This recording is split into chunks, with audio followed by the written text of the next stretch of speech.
What's up, everybody? Welcome back to another episode on Keeping It Real with Credit. And on this episode, we're going to be talking about DTI, or better known as debt to income ratio. Now, debt to income ratio is very important, and it's just as important as your credit score, because the banks of today are looking at that in addition to your credit score. So the reason why they're looking at that is they want to see how you manage your debts as far as payments, and also to determine whether you're going to have enough money to go ahead and make the payments of the loan that they're considering lending to you. Now, a debt to income ratio is considered or expressed more as a percentage.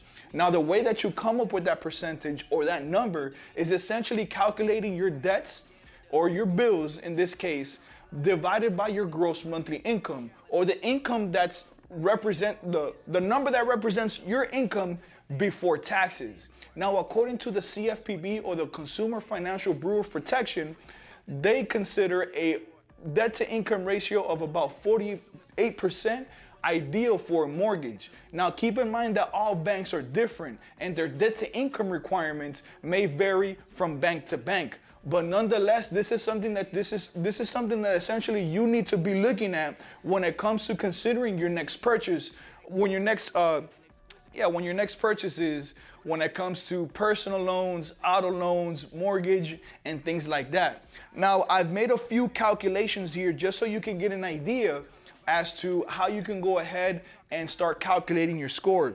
So let's say in a scenario that you pay $1,000 in rent, maybe $250 in your auto loan, $500 a month in credit cards, and what I'm referring to that is just a minimum payment. So whatever the minimum payments for your credit cards are, kind of just start putting that together.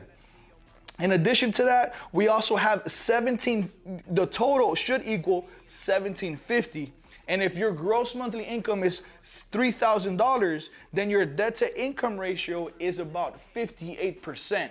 Now, 58%, based on my experience, is a little bit high. Now, again, remember that number, 48%. I've even heard mortgage companies be comfortable with 40 or under. Now, if you calculated your debt to income ratio right about now and are considering maybe an auto loan, a personal loan, or a mortgage loan, and you've calculated maybe above that 40%, then these are 6 steps that you can go ahead and make immediately to adjust your debt to income ratio to be more ideal for the lenders considering your loan.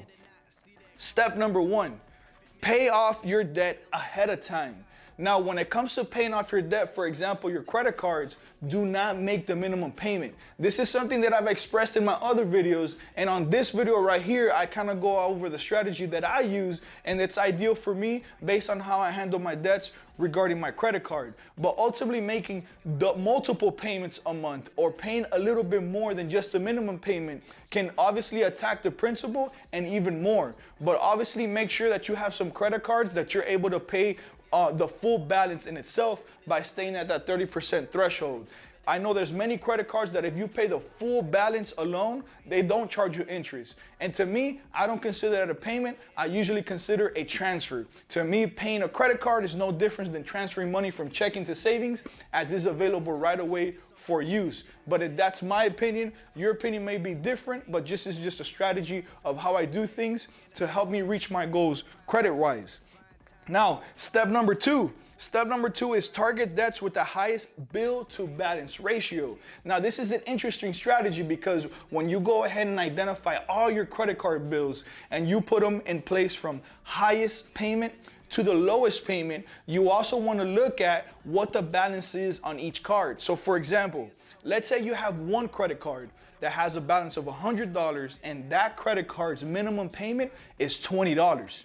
You also have another card that's the balance owed is $50, but the payment is $25.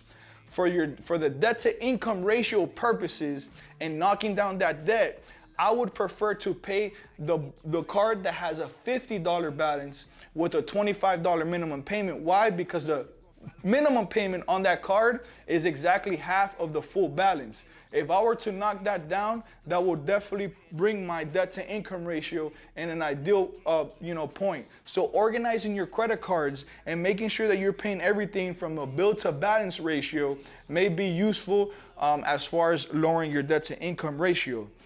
Now, number three, and this is something that may be a little bit challenging, but if you've been working hard somewhere for many years, go ahead and see if you'll ask your boss for a raise. If you've been working hard somewhere for a few years, you've been working overtime, or you just been putting in work, and you think you can justify you getting a raise, then feel free to talk to your boss for a raise, and make sure to have a plan in place to go ahead and justify that raise. Once your debt to income ratio, part of the formula is your gross monthly income, meaning that number that represents your income before taxes. Growing that number is definitely going to put a great positive impact on your debt to income ratio, and may bring it in a level where lenders might see you a little bit more valuable. In addition to that, if you don't get a raise, don't be discouraged. Also have a plan in place and make extra money on the side. I myself watch a lot of Gary Vee or Gary Vaynerchuk. Make sure to check his channel up right here. But he has a strategy where you can go ahead and go to Craigslist, right? Go into the free section, pick up a bunch of stuff from the free section, offer to pick it up, clean it up, and resell it back on Craigslist or eBay. That's a way that you could go ahead and generate money. Or if you have a specific skill set that you know you're good at, maybe photography, maybe videography, maybe arts and crafts, you name it, there's something out there where you can go ahead and monetize your passion, and that alone can go ahead and raise the amount of income you're generating. Again, lowering your debt to income ratio percentage. I would also consider transferring to a 0% APR credit card. So if you have a credit score within that range and you have a credit card already that has a 0% APR, typically new credit cards may offer this for you. You can go ahead and transfer that debt or those balances over to that one credit card, giving you that time frame where they charge you 0% interest, meaning every amount of the payments that you're going to go ahead and make it to that card is going to be at 0%. So it'll definitely help knocking that down, and it'll leave you some peace of mind. And at the end of the day, it'll just leave it down to one easy payment as opposed to multiple payments spread across different types of bills, balances, and banks. And for the tip number 6 of the day, we got refinancing your debt to a new lender.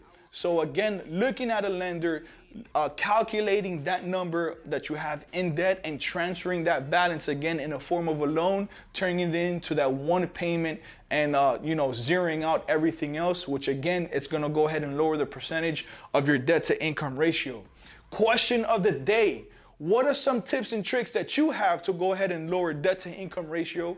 What has been some experiences with your debt to income ratio when it comes to considering a personal loan, an auto loan, or a mortgage loan? Please let us know in the comments below. I would love to engage back with you. I would love to continue the conversation as far as this community grows, because in this channel, again, all we're here to do is, again, learn impactful ways where we can improve our credit score, our personal finance for whatever personal credit goals that we have. Again, guys, I hope you liked the information on this video. Make sure you like, comment, and subscribe. And again, I'll see you next time on Keeping It Real with Credit. Peace. Sick, diameter. You get no piece of the pie. I'm fly, my parameters.